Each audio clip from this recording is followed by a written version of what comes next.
안녕하세요. 김포 행복부동산 민재쌤입니다. 최근에 전세 사기가 급증하면서 많은 분들이 전세 사기로 해서 고통을 받고 있습니다.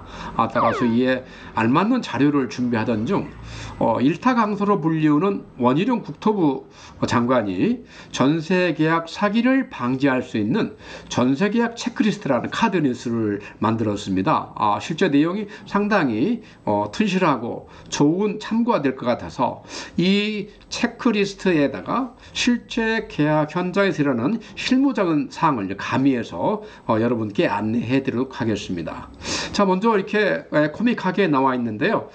요즘 정부에서 하는 일이 상당히 시장 수준에 맞춰가기 위해서 많은 애를 쓴다 하는 것을 느낄 수 있었습니다. 자, 원희룡 장관이 제시한 계약서 체크사항은 전부 10가지입니다. 자, 1번부터 10까지 쭉 볼 텐데요. 여기서 제가 여러분께 하나 안내해 드리고 싶은 사항은 이 현재 화면에 있는 페이지를 프린트해서 계약 현장에 가서 하나씩 체크해 가면서 하면은 정말로 전세 사기를 100% 예방할 수 있는 좋은 그런 계기가 될 것이다. 이렇게 안내를 드리고 시작하겠습니다. 자, 첫 번째는 주변 매매가와 전세가를 확인하는 사항인데요. 실질적으로 주변 매매가나 전세가는 정말 많은 정보가 인터넷에 깔려 있죠. 당장 국토교통부에서 제공하는 아파트 실거래가나 전세가 실거래 현황이라든가 또는 뭐 네이버라든가 또 뭐 호갱 이런 수많은 그런 그 인터넷 정보 매체들이 있기 때문에 그런 앱을 활용해서 제 매매가와 전세가를 사전에 꼭 확인하시고 계약 현장에 나가실 필요가 있다는 말입니다. 내가 왜 전세 계약이나 월세 계약하는데 매매가를 확인해야 되지? 이런 의문이 들 수 있는데 이 매매가는 결국은 우리가 최악의 순간에 경매에 갔을 때 내가 제공했던 전세보증금을 충분히 건질 수 있는가를 판단하는 첫 번째 확인 사항이기 때문에 그렇습니다. 따라서 전세가뿐만 아니라 매매가도 충분히 확인해서 내 권리를 보호할 수 있는 그런 장치를 마련해 가지고 가야 한다고 할 수 있겠습니다. 자, 여기서는 두 번째 단계에서는 실질적으로 인터넷상에서 나오는 것이 맞지만은 아무래도 시차 문제가 있거나 또 약간의 호가 문제에 불과할 수도 있기 때문에 항상 해당 지역의 부동산을 가서 그 부동산을 통해서 실제 거래가를 확인하는 것이 가장 좋은 수단이라 하겠습니다. 근데 이제 부동산을 가실 때 하나 주의할 게 있는데요. 부동산이 뭐 나쁘고 좋고 문제가 아니라 가급적이면은 해당 지역에서 영업 경력이 좀 오래된 곳을 찾아가시는 것이 좀 더 많은 정보와 도움을 받을 수 있다. 이렇게 안내하도록 하겠습니다. 자, 두 번째는 이제 주택임대차 표준계약서를 사용하라는 얘기인데요. 우리 이제 일반적으로 부동산에 이제 계약하러 이제 중개사 사무실에 가면은 거기서 이제 임대인 임차인 만나서 계약서를 작성하게 되는데 대부분의 부동산에서는 1페이지 한 페이지짜리 부동산 임대차 계약서라는 양식을 쓰게 됩니다. 뒤에 이제 서식을 보여드릴 텐데요. 그런데 이제 정부에서 원하는 표준 임대차 계약서는 일반적인 거래 관계에서는 활용되지 않고 임대사업 등록자는 의무적으로 이 표준 임대차 계약서를 사용하도록 되어 있고 또 일반 계약도 권고사항으로 국토교통부에서 제시하고 있습니다. 그런데 임대인뿐만 아니라 공인중개사도 실제 내용이 복잡하고 방대하기 때문에 일반적인 거래에서는 잘 활용되지 않다는 것도 알고 가실 필요가 있습니다. 그러나 단지 이런 말을 자체 한다는 자체도 일반적인 그런 전세 계약할 때, 임대차 계약할 때 내가 내 권리를 충분히 알고 있다는 그런 인식을 줄 수 있기 때문에 요청해 볼 필요가 있다고 생각하겠습니다. 자, 이제 우리가 여기서 나오는 좀 어려운 말들이 있죠. 여기 대항력이라는 말이 있고 또 우선 변제권이라는 말이 있습니다. 이 두 단어는 굉장히 중요한 단어가 되겠는데요. 실질적으로 내가 전세 사기를 당한다는 얘기는 이런 대항력과 우선 변제권을 확보하지 못한 상태에서 당했을 때 고통이 더 커진다는 얘기입니다. 그 이전까지 전세 사기 당하지 않도록 하기 위해서는 이 대항력과 우선 변제권 같은 경우는 꼭 알아두실 필요가 있기 때문에 있는 사항이 있다 하겠습니다. 자, 먼저 대항력을 말씀드리면은 대항력이라는 것은 제3자. 이제 우리가 제3자라는 것은 임대인과 임차인을 제외한 사람을 말하는 거죠. 임대인과 임차인을 제외하고 임대인 측에서는 매매했을 때 양수인 또는 임대인의 권리 승계자 등을 제3자라고 하는데 등 계약 관계자 이외의 사람에 대해서는 권리보전적으로 인도를 하고, 그러니까 내가 입주하는 거예요. 입주하고 전입 신고를 하면은 바로 대항력이 획득이 됩니다. 이게 좀 내용이 좀 어렵게 이해될 수가 있는데, 이 대항력이라는 것은 내가 제3자에게 예를 들어서 내가 전세 계약한 집이 경매에 들어가게 되면은 그 경매에 낙찰받은 사람에 대해서 내가 내 권리를 주장할 수 있는 근거가 되는 것입니다. 굉장히 중요한 권리 조치죠. 그래서 이 대항력을 확보하기 위해서는 내가 그 전세 계약된 집에 입주를 해야 되고 전입 신고까지 맞춰야 된다는 것 확인하시기 바라고요. 자, 두 번째 우선 변제라는 것은 자, 임차 주택이 경공매를 당한 경우에 후순위자에서 이제 경공매를 당하게 되면은 모든 권리자, 이 해당 주택에 대한 모든 권리자에게 1등부터 쭉 순위가 매겨집니다. 그래서 내 후순위자 비해서 내가 먼저 배당받을 수 있는 권리를 우선 변제라고 그러는데요. 자, 우선 변제도 우리가 갖추기 위해서는 아까 말씀드린 대항력에다가 확정 일자를 추가해서 받으면은 우리가 우선 변제를 받을 수 있다 그랬습니다. 자, 우리가 그래서 계약을 하게 되면은 먼저 확정 일자를 받게 되잖아요. 굉장히 중요한 내 권리 보존 조치다 이렇게 생각하시면 되겠고요. 요즘 같으면은 전세 계약을 할 때 이제 전세 대출을 많이 받게 되니까 계약하자마자 주민센터에 가서 확정 일자를 받아서 그 확정 일자가 발급된 계약서를 은행에 제출해야 전세대출 상담이 시작된다는 것도 알고 계실 필요가 있다 그렇습니다. 자, 이제 이게 화면에 보신 것이 바로 표준 임대차 계약서입니다. 총 6페이지에 달하는 상당히 방대한 양인데 이 계약서의 기본은 임차인에게 굉장히 유리하게 되어 있다. 즉 임차인에 대한 의무와 권리도 있고 임대인의 의무와 권리도 있는데 대부분의 경우에 임차인의 좀 유리한 내용들이 많이 담고 있어서 이 계약서를 하라는 것이 임차인한테는 상당히 유리하다 하는 것은 우리가 알고 계실 필요가 있다고 그랬습니다.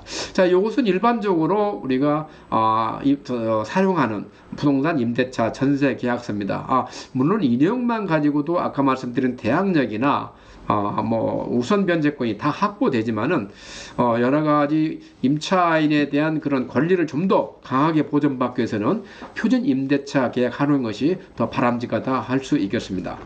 자, 이제 세 번째 사항 보면은 근저당, 전세권 등 선순위 채권을 확인해서 이 임대인의 부채 규모를 확인하라 하는 내용이 되는데요. 왜 필요하냐면은 전세 사기를 당하는 이유가 우리가 근저당권 등 물건 순위에 따라 편제되므로 보증금에 우선하는 채권 전체 규모를 알아야만이 내가 이 주택의 임대차 계약을 하면은 내 전세 보증금을 다시 보호받을 수 있겠구나 이런 판단할 수 있다는 얘기죠. 이제 우리가 이제 거의 국민한테 일반 상식화 되다시피 대부분 인터넷 등기소에 가면 누구라도 자기가 원하는 주소지의 동호수에 등기사항 증명서를 발급받을 수 있습니다. 자, 우리가 이제 등기사항 증명서를 발급받을 때 우리가 이제 필요한 절차를 하는데 실질적으로 내가 발급받아서 확인한 것도 있지만은 일반적으로 계약 진행할 때 중개사가 발급에 설명합니다. 자, 우리가 계약 진행 순서를 한번 말씀드려보면 이제 임대인, 임차인, 중개사 이렇게 서로 인사를 하게 되는 거죠. 자, 안녕하세요. 임대인입니다. 임차인입니다. 이렇게 이제 서로 인사를 하게 되면은 바로 중개사가 임대인과 임차인의 신분증 제시를 요구합니다. 그래서 신분증을 받아서 계약서에 명시되어 있는 그런 인적사항과 신분증상 인적사항을 서로 확인하게끔 그런 시간을 줍니다. 그래서 서로 확인시킨 다음에 세 번째 단계 가서 이제 자기가 발급한 등기사항 증명서를 펴고 임차인에게 보입니다. 자, 이게 해당 집원지 등기사항 증명서입니다. 그러면서 갑구를 펼치면서 자, 현 소유자가 등기사항 누구누구 나와 있는데 여기 첨부된 신분증, 운전면허증이나 주민등록증에 확인해 보시기 바라겠습니다. 자, 이제 임차인이 그렇게 신분 확인하면 자, 오늘 현재 진행되는 계약에 대해서는 정당한 소유권자가 나와서 진행하고 있음을 확인하였습니다. 이렇게 말하고 다음에 이제 우리가 계약 내용이나 특약사항을 설명하고 그 다음 거기서 이의가 없으면은 이제 확인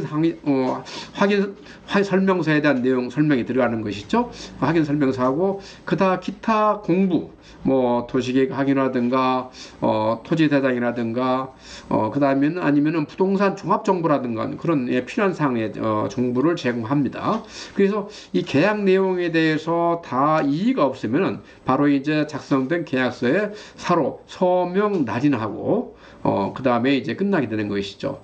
그럼 마지막으로 이제 그 계약서에 해당 서류를, 필요한 서류를 전부 다 이렇게 분류해서 중개사가 주면서 이상으로 계약을 종료하겠습니다. 이렇게 이제 말씀을 드리게 되는데요. 자, 이제 등기사항 증명서를 실제 한번 보도록 하겠습니다. 이 등기사항 증명서를 보시면은, 자, 여기 등기사항 증명서는 세 파트로 구분이 되어 있습니다. 첫 번째 파트가 표제부로 이렇게 구분이 되어 있고요. 이 표제부는 주소지에 있는 이 건물이나 부동산에 모든 내용을 담고 있습니다. 등기사항 증명서는 보다시피 건물분이 있고 토지분이 있습니다. 토지분도 꼭 같이 보실 필요가 있다는 말씀 드리고요. 근데 대부분의 건물 부분에 중요한 사항이 많기 때문에 건물 등기사항 증명을 떼어보는데요. 이렇게 표제부에는 이 주소지가 나오고 그 주소지에 있는 건물 표시가 쭉 나타나게 된다. 몇 층짜리고 뭐 또 면적이 얼마 되고 이런 사항이 다 나타나게 되고요. 두 번째 사항이 바로 이제 갑구 사항이 되겠습니다. 이 갑구 사항은 소유권에 관한 사항을 표시하게 됐습니다. 자, 이 건물이 지번지가 어떻게 되는데 이 지번지는 현재 소유자가 누군데 그 소유 원인이 뭔지 매매거래인지 아니면 상속 증여인지 이런 사항을 나타내게 되어 있고 매매거래 같은 경우는 매매가액도 등재되어 있는 경우가 나타나 있습니다. 현재 등기 첨부서류는 개인의 정보를 위해서 제가 이렇게 블랭크 처리를 했는데요. 실제 이런 관계 나타나면 아까 말씀드린 대로 임대인한테 제공받은 신분증과 이 등기사항 증명사항에 있는 사항을 이렇게 일치 여부를 확인하게 되는 거죠. 등기사항 증명서는 통상적으로 주민번호 앞자리 6자리와 뒷자리 첫 번째 대례가 나타나게 되어 있고요. 이 성명이 나타나고 주소가 나타나게 되어 있습니다. 통상적으로 주민번호 앞자리 확인하면서 성명 정도 확인하면서 정당한 권리관계들을 우리가 확인하게 되는 것이죠.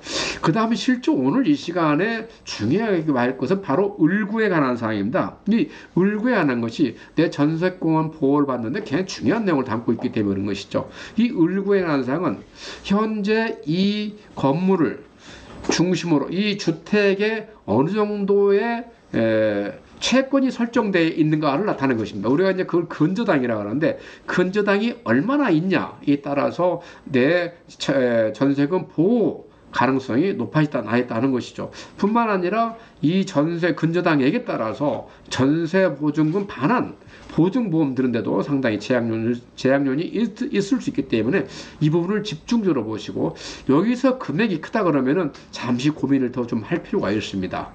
그 다음 여러분 이제 등기사항 증명서 볼 때 하나 더 추가해 볼 것은 꼭 이 발급일자를 확인하실 필요가 있습니다.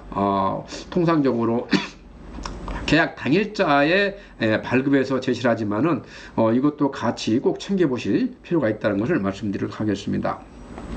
자, 그 다음에 이제 네 번째는 임대인의 세금 체납 여부인데요. 이 세금 체납 여부도 내 전세금 보호하는데 굉장히 중요한 요소가 되겠습니다. 만약에 경공매에 들어갔을 경우에 세금은 내 전세 보증보다도 더 우선순위로 배당을 받기 때문에 이 유무를 사전에 파악하는 것이 내 전세금을 보호받는 길이다 이렇게 생각하시면 되겠습니다. 그럼 우리가 어떻게 임대인의 미납 여부를 확인할 수 있을까요? 그것은 지금까지는 임대인의 동의를 받아서 우리가 국세청 홈택스에 가서 아니면 세무서에 가서 납세증명서를 발급받아서 이렇게 하게 되는데 대부분의 경우 임대인이 사실 동의를 안 하죠. 오히려 기분 나빠하고 그렇습니다. 그래서 이제 정부에서는 이제 이것을 개선책을 지금 강구하고 있습니다. 이제 계약 단계와 임대차 관계로 이렇게 나눠서 하는데 실질 발표된 자료면은 9월 28일 날 발표를 한 자료입니다. 그래서 전세 사기 피해 방지 방안 후속 조치해서 국세본장에서 기획재정부에서 이제 발표한 자료인데요. 상당히 많은 내용을 담고 있습니다. 앞으로 이게 법령 개정 이렇게 통해서 이렇게 이제 임차인의 전세보증금 보호 강화 조치를 하겠다는 내용을 담고 있는데 실질적 그 내용을 좀 더 살펴보면은 자 이제 임차인이 우리가 임대인의 동의 없이도 계약일로부터 임차 개시 기간에 미납 조세를 할 수 있다는 얘기입니다. 근데 이것이 너무 빈말하면 안 되기 때문에 최소한도 보증금이 2천만 원을 초과하는 경우에 하나겠다. 이게 예시로 들었습니다. 아직까지 확정되는 게 아니기 때문에 이런 식으로 해서 임차인이 전세 사기에 피해를 받지 않도록 그런 법적인 조치를 강구하겠다 하는 내용을 담고 있는데요. 실제 우리가 차트를 한번 보면은 일반적으로 진행 순서가 그렇습니다. 자, 임대인과 임차인이 이렇게 임대차 계약을 하면은 임차인은 입주 개시일 이전에 전국 세무서에 가서 아니면은 홈택스를 통해서 미납 국세 열람을 신청할 수가 있습니다. 그러면 세무서는 그 미납 여부를 확인해주고 그 확인해준 다음에 바로 임대인에게 열람 사실을 통보하게 되어 있죠. 그래서 임대인도 나중에 내가 그 미납 여부를 확인한 것을 알게 되지만은 내 전세 보증금을 보호받기엔 정당한 권리행사이기 때문에 크게 거리낌 없이 진행할 필요가 있다 하겠습니다. 자, 이제 두 번째. 이제 그런 계약 단계에서 그렇게 이제 임차인의 권리를 보호하고 임차 단계에서 실제 입주 단계에서 이제 입주해서 살아가는 단계에서 임차인을 보호하기 위한 건데요. 아까 말씀드린 대로 세금은 특히 당해세금, 즉 당해세금이라는 것은 세금은 많은 세금이 있는데 예를 들어 당해세금이라는 건 그 주택에 관련된 세금을 당해세금이라고 합니다. 이 당해세금은 실제 당해세금의 발생일에 관계없이 모든 채권에 우선하게 되어 있어요. 그래서 우리가 항상 내가 이미 현재 미납 세금이 얼마 있다는 것 알고 전세 계약하고 들어갔는데 그러면 이제 그 부분은 내가 이미 미납 세금에 대한 부분을 감안했기 때문에 내 전세 보증금이 보호받을 수 있다 생각해서 계약을 한 거거든요. 근데 이 주택이 중간에 팔렸어요. 그래서 임대인이 변경이 된 겁니다. 그러면 임대인 이 사람은 미납 세금이 더 커질 수도 있어요. 작아질 수도 있고 없을 수도 있지만 그러면 커졌을 경우는 어떻게 하냐고요. 커졌을 경우도 실질적으로 우리가 커진 부분을 그대로 반환한 것좀 돼 있지만 실제 대법원 판례에서는 그걸 인정하지 않고 있던 것입니다. 근데 이것은 이제 법으로 명확하겠다는 건데요. 실제 도표를 보시면 이렇습니다. 자, 우리가 종전 임대인이 미납 국세가 예를 들어서 500만 원이 있었어요. 그 다음 내 임차 보증금이 6천만 원입니다. 자, 그럼 내가 실제로 이 주택 가격이 뭐 2억 이상이기 때문에 미납 국세 500만 원 있더라도 내 임차 보증금을 해소하는데 전 문제 없다라고 해서 계약을 했는데 나중에 이 주택이 팔리면서 새로운 임대인이 왔는데 그 사람은 이 미납 국세가 4천만 원인 거예요. 그 잘못하면은 내 전세 보증금을 보호를 받지 못할 경우가 있기 때문에 이 부분에 대해서 자, 미납 국세가 전세 보증금보다 앞서는 건 인정하는데 실질적으로 내가 확인할 당시 임대차 계약할 때 미납된 부분만 앞서게 했다는 것입니다. 즉 변경된 임대 내에서 변경된 미납 국세는 인정하지 않겠다는 얘기예요. 기존에 미납된 세분만 인정하고 500만 원 인정하고 나머지 3,500은 내 임차 보증금을 보호받고 남은 돈이 있을 때 주겠다는 얘기입니다. 그래서 실제 임차인의 권리가 세금보다 앞선다는 것은 상당히 파격적인 조치라고 생각이 되는데요. 일단 현재 그렇게 국세기본법을 개정하겠다는 그런 정부 정책의 발표가 있었습니다. 아직까지는 확정되지 않았기 때문에 좀 더 시일이 필요하다 보겠고요. 자, 다섯 번째는 선순위 보증금 확인입니다. 실제 이것도 굉장히 필요한 얘기죠. 특히 문제되는 게 다주택입니다. 많은 경우에 이제 다주택을 계약하게 되면은 실질적으로 이 선순위 보증금 확인이 쉽지가 않습니다. 일반적으로 계약 단계에서 임대인은 특히 다주택 임대인은 모든 임대차 현황에 관한 자료로 정보를 제공하도록 되어 있어요. 대부분의 경우에 제공을 거절합니다. 뭐 여러 가지가 이유가 있겠지만은 실질적으로 시장에서는 거래를 하는 것이죠.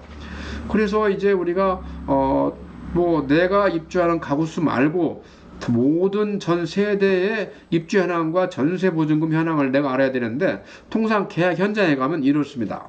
자, 실제 계약을 하면은 중개사가 임대인에게 자, 이제 현재 계약을 진행한 주택은 다가구 주택으로 해서 임대차 현황에 대한 공개 정보가 안 돼 있기 때문에 임대인께서 전 세대에 대한 임대차 계약의 현황 자료를 제출하셔야 됩니다. 이렇게 물어보면 임대차는 나 그거 못 줍니다.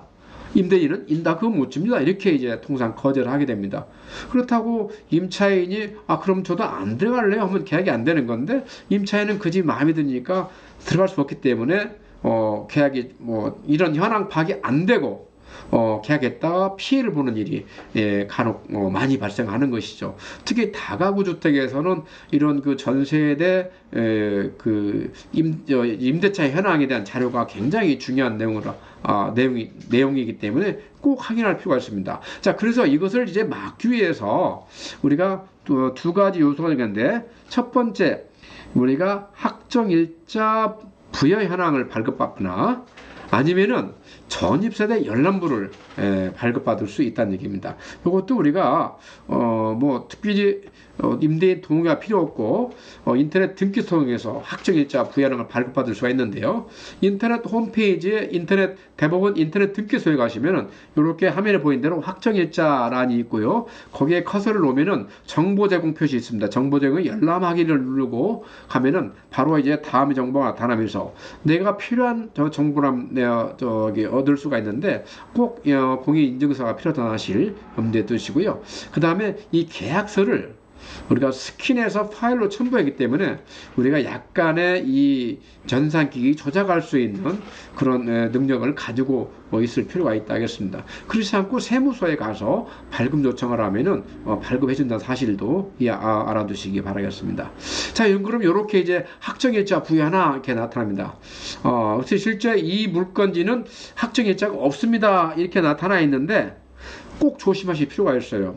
아직까지 시스템이 약간 좀 불안전하다고 봐야 되는데 만약에 내가 동호수를 잘못하거나 주소를 약간 잘못하게 되면은 그냥 없다고 나타납니다. 그 확인 좋지는 않아요. 동호수가 틀립니다 이렇게 해야 되는데 그거 없다고 나타나 버려요. 그래서 꼭 주소나 호수가 정확히 입력되도록 신경을 쓰면서 신청해야 되는 건 잊지 마시기 바라겠습니다. 자, 그 다음에 이제 두 번째 단계로 이제 주민등록 전입세대 열람을 신청하는 건데요. 이것은 인터넷이 안 되고 내가 직접 주민센터에 가서 신청을 해야 됩니다. 꼭 필요한 서류가 임대차 계약서와 신분증이 꼭 필요하겠고요. 이 신청서를 작성해서 제출하면은 거기서 바로 전입세대 열람 등부가 이렇게 확인됩니다. 말씀드린 대로 물건지는 주민센터 가셔야 되고 인터넷 발급이 안 되고 임대차 계약서와 신분증을 꼭 소지하셔야 한다는 얘기고요. 그 다음에 이제 이것을 보면은 선순위 보증금을 파악할 수가 있고요. 그 다음에 전세자금 대출할 때 꼭 제출 서류입니다. 뿐만 아니라 전세금 반환보증에 가입 시에도 이 서류가 꼭 필요하기 때문에 꼭 전세 계약 후에는 내가 한번 발급받아서 어떤 사람들이 살고 있고 어떤 조건을 살고 있는지 파악할 필요가 있다는 것을 염두에 두시기 바라겠습니다.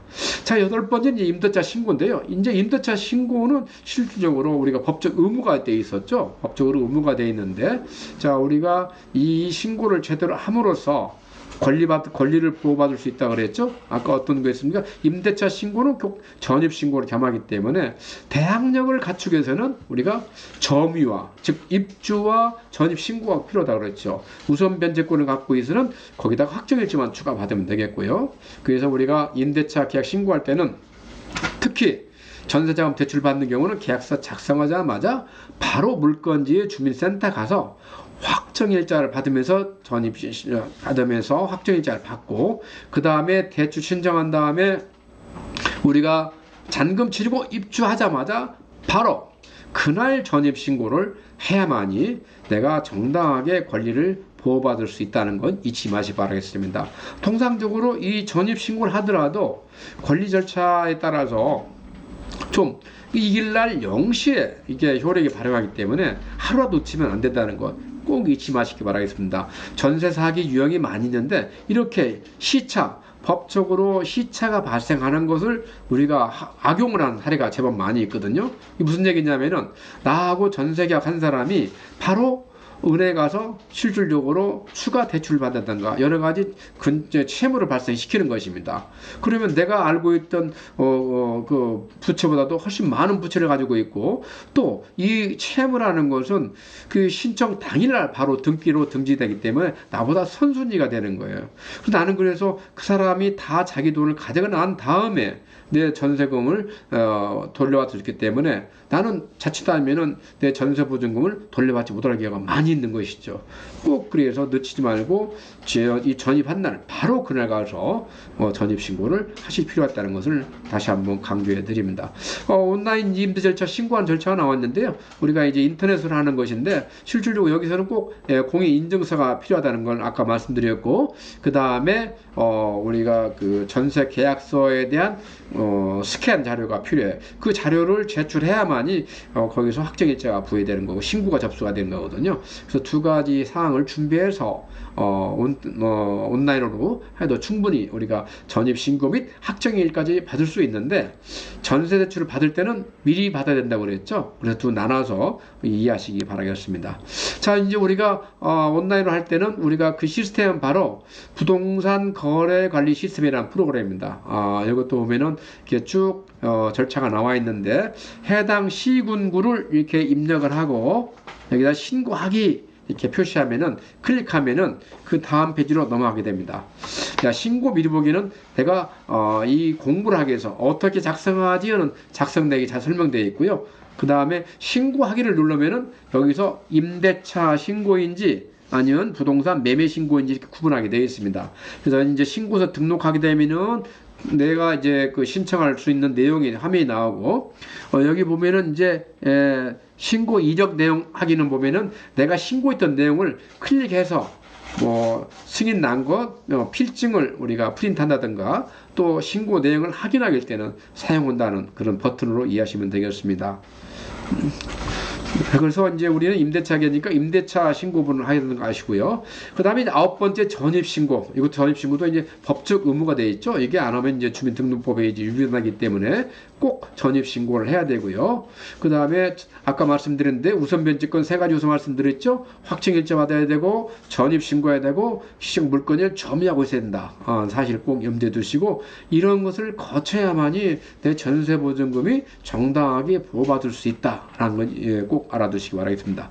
자, 여기서 우리가 꼭 염두에 둘 것은 아까 말씀드린 대로 전입신고를 미루지 말라는 얘기는 우리가 확정일자를 부여받은 계약일자에 이렇게 확정일자를 부여받습니다. 자, 확정일자는 그 내가 신청한 당일자로 부여되기 때문에 큰 문제가 없습니다.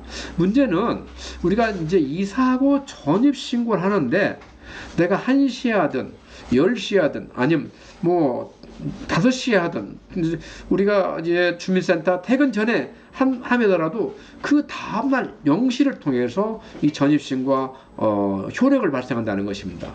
그래서 우리가 임대차 계약을 하고 임대인이 담보대출을 하면은 담보대출은 그라 등기 신청 들어간 바로 그 순간 선순위 확정되기 때문에 내 전세 보증보다도 앞선 순위가 된다는 것이죠. 그래서 이런 걸 막기 위해서 이제 우리가 이 은행에 대해서 지금 새로 꼭 확정일자 발급 현황을 확인하도록 그런 의무를 지금 부여하는 방안을 검토 중인데 아직까지는 확정되지 않았기 때문에 최소한도 내 전세보증금을 제대로 부호하기 위해서는 늦어도 당일자 잔금 당일자에 꼭 주민센터에 전입신고해야 하는 걸 잊지 마시기 바라겠습니다.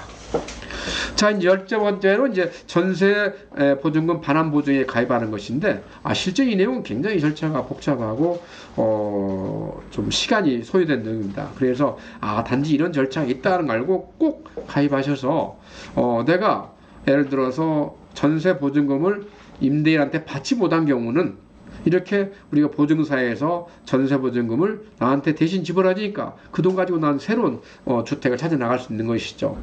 우리가 대부분 전세 계약을 했을 경우에 만기 시에 내가 만기를 다 채우고 나가더라도 어떤 경우는 임대인이 내 전세보증금을 빼지 못한 경우가 많이 있습니다.